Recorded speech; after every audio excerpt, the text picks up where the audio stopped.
welcome to the Tech Curious Real Estate Agent. I'm Deborah Schwartz, CEO and founder of Rocket Your Biz and also a longtime real estate agent in the Silicon Valley. This channel is dedicated to helping real estate professionals everywhere gain knowledge, perspective, and confidence around technology in an ever-changing world of innovation. In fact, it's our biggest goal to make sure that you are the disruptor and not become the disrupted. If you have not listened to our prior 3 videos, I would highly recommend you taking a look at those first. It'll give you some added context to this. But if you would prefer to just proceed and listen to this video, I'm going to get started right now telling you all about platforms, the good, the bad, and the ugly of real estate software platforms. So first, let's talk about in general, what is a platform? I think that term is used all over the place. We've had some real estate industry advisors do podcasts on platforms trying to figure out what it is. So here's my best version of how to explain that to you.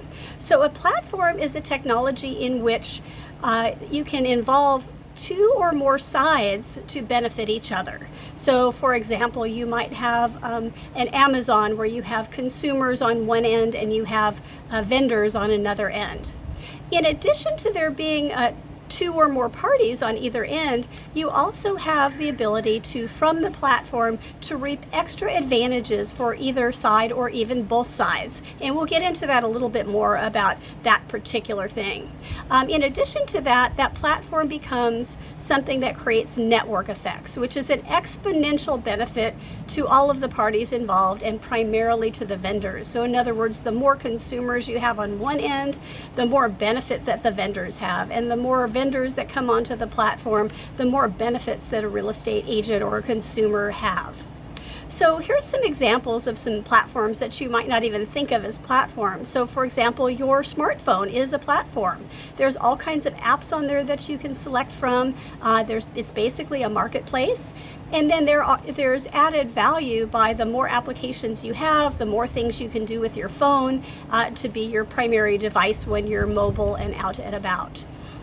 So what are some things that a platform isn't? And I think I'm going to stay focused in this case on the real estate industry itself. So you've probably heard a lot of vendors talking about an end-to-end solution where maybe they have something that'll accommodate all of your needs from the start of a transaction to the finish, or maybe it's an end-to-end solution just for marketing or just for closing. So these are great solutions, but they don't in and of itself create a platform. It's basically usually one vendor that is providing a service to the agents, but they're not having other vendors come onto the platform, except in the form of an integration. Now, this is the interesting thing. So an integration in and of itself is not necessarily creating a platform just because they're integrating with somebody. And I know that's going to be surprising to some of you. There might be some of our competition out there who really is upset about what I'm about to say. But let's think about it this way. Let's take Amazon, for example. So what if instead of you having a unified experience on Amazon to be able to make all your purchases in one place and have them delivered, Amazon provided you with access to all these different service providers, but then you had to click and go to their website to make your purchase. And then you wanted to buy something else from another vendor and click on that application to do a purchase. This does not create a platform. There's no added benefit to you as the user.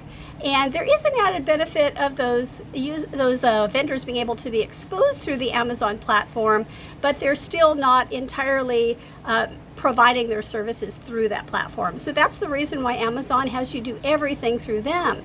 They not only make that experience better for the user, but they also provide some benefits to the vendors that are on there in terms of information and knowledge. So what are some of the benefits that you might find from having a platform in real estate? Well, if you have 2 or more providers on that system and it works similar to an Amazon does, then you're going to have a lot less friction as the consumer using that platform. From the vendor's perspective, you're going to have more customers because the more applications are on that network, the more people want to use that network, and so on and so forth. And it just becomes this snowball effect that I previously referred to as a network effect. And then the last thing is that the platform can provide benefits to the consumers and also to the vendors that they may not ordinarily get. So I'm going to have to look at my notes so I don't forget any of these. So one of those is that, for example, in real estate, imagine if the connected applications that you're currently using were able to provide you with details, or the vendor with details that you don't currently have. So one example of this, I was talking to a provider of websites and social media marketing and talking to them about the possibility of being a part of our platform at Rocket Your Biz. And one of the things that they find missing in their platform is that they can provide leads, but they never really get to understand whether those leads have resulted in sales. So through the use of a platform with the proper reporting and the proper application of all the data that runs through the platform, I can then tell you as the user and the vendor whether the leads that they've overturned have turned into sales and with what frequency. And so that would be a value add that they couldn't get because their service is limited to the marketing and not to the outcome of that marketing. And of course, you might anecdotally know that a certain person came from Facebook or it came from Zillow or wherever it came from, but you may not have that collective information all in one place to really be able to size up your business and to see what's been the most effective thing that you're using and which of the software tools actually are performing the way that they should. So another one is that you would have like a unified dashboard. So as a user, we'd be able to bring information all together from various vendors that are on the platform and provide you with more in one place than you could possibly get before. And then the amount of data that's collected on a platform, if it's done properly, we can give you business insights about everything from how you're running your business to your sales, to data that comes from the applications, whether it be property data or farming data. There's all kinds of things that can run through the platform, and aggregated as one, we can come up with a lot of interesting things that will tell you more than you would currently know. The other is that you'd have a singular user experience. So right now, some of the companies that are calling themselves platforms, even though there's data that's being passed back and forth, like your contact data or your property data, you still have to click on a link to use the different services to get to those applications. So it's not really a unified experience. You are connecting through one platform and passing data back and forth, but you're still using 5, 10, 20 different applications. So the actual platforms that are working the way they're intended, these should actually provide you with a greater user experience. And then also you can, on a platform, if done correctly, we can actually separate your contact data from the data of your brokerage. So if you are using a platform for the brokerage, but you don't want your data to be affected, we can actually separate that out on the platform so that we know what belongs to you. Maybe let's say your company is bringing you leads and they want to take ownership of that, then we can keep all that separate and then give reporting on the whole thing. So this is kind of the best thing about platforms. Now there are some challenges about platforms too. So one of the challenges is what I call the chicken and egg syndrome. So if you're a vendor creating platforms, you want to make sure that both sides of the platform have enough resources. So the suppliers of software into the real estate platform, you want to make sure that you have a robust enough collection of vendors in there that are providing services, because that's going to beget more agents that want to use the platform. And the more agents that use the platform are going to beget more vendors. The challenge is, which side do you start with? So for example, if we go back to the DoorDash example, they couldn't get consumers of the service without the restaurants on board. So they had to get restaurants on board first. But the restaurants didn't have the hardware to be able to, or the software to be able to facilitate this whole process. So DoorDash had to actually deliver the vehicle by which the services were going to be provided by the restaurants, give it to them for free, and then once they had enough restaurants signed up, then they brought on the customers. So in the real estate scenario, you've got to decide whether, if you're going to be a platform vendor, whether you're going to bring on the consumers first or the vendors first, and whether you're going to provide services of your own, maybe to encourage those consumers to come onto the platform. Now, the other challenge is that there's a lot of companies that either didn't think about, or it was just too early days for them to think about being on a platform, and so they want to be a platform now, and so they have to go back in time and either retrofit their products to be sort of like a platform, or they need to start from scratch.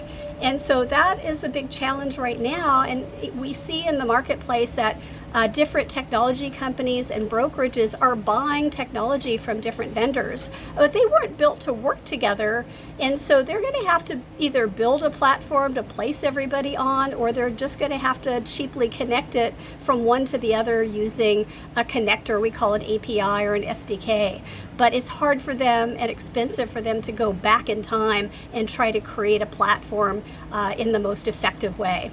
The other thing is that the vendors that are doing platforms, they have to decide if they're going to offer competing services on the platform, because the idea isn't just to bring the services that I as Rocket Your Biz own and have developed to the market, but it's also to allow other vendors to come in and be part of the platform and to help their clients experience that unified experience, to have more opportunities for data and for engaging with new customers. And so if I as a vendor decide that I'm going to compete, that is going to be a deterrent to some of the vendors out there. So these vendors have to decide, am I just going to have one lead product and everything else in there is I can have competition there? Or are we going to just be a platform and have nobody competing?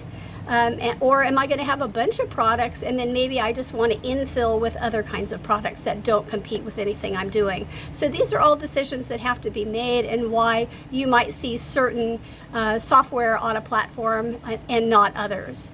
And then you also want to learn, you want to know, okay, what kind of value are you going to offer to all the participants? If the only value is that you're connecting data and allowing it to go one way or two ways back and forth between applications, or that you're housing that data centrally to clean it up, but you're not providing anything other than the service of cleaning it up, no analytics, no insights, no ease of use to the consumer, no ability for all those to work as one system, these are all things that could add value to a platform that a vendor has to consider, and depending on whether they start with a modern platform or not, it's going to really affect how this platform operates and what benefits you as the consumer of that platform get out of it.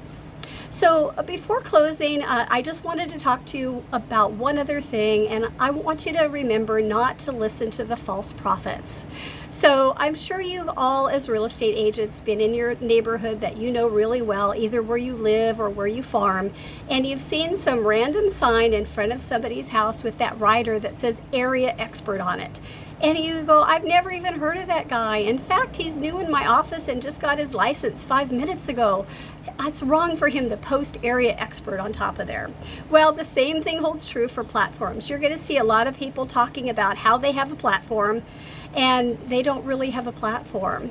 So while you may not ultimately care about the technical aspects of this, it is important to know what you're buying and whether you're really getting what bill of goods is being sold to you. So as we talked about in a previous video, the vendors can either build brand new technology from the ground up, and that's probably your best bet for getting the most modern platform that will carry you forward with applications and other things for the rest of the your lifetime as a real estate agent. Or if they're buying a lot of software, eventually they might arrive at a platform, but it's going to take them a lot of years and a lot of cost to build the platform using other people's software, and most of the time they're going to have to just break that application that you're used to using down into its parts and put it back together in another way, and that's generally going to take people about 3 to 5 years to really get it going. So these are just some of the things to watch out for. I hope you've enjoyed this information about platforms. Use it for how you will. Like I said, our main goal is to make sure that you are well informed and confident around technology, and anytime you have a question about anything, just feel free to reach out to us, and either myself or my technical staff is more than happy to answer any questions that you have about what we're building or what you should be looking at.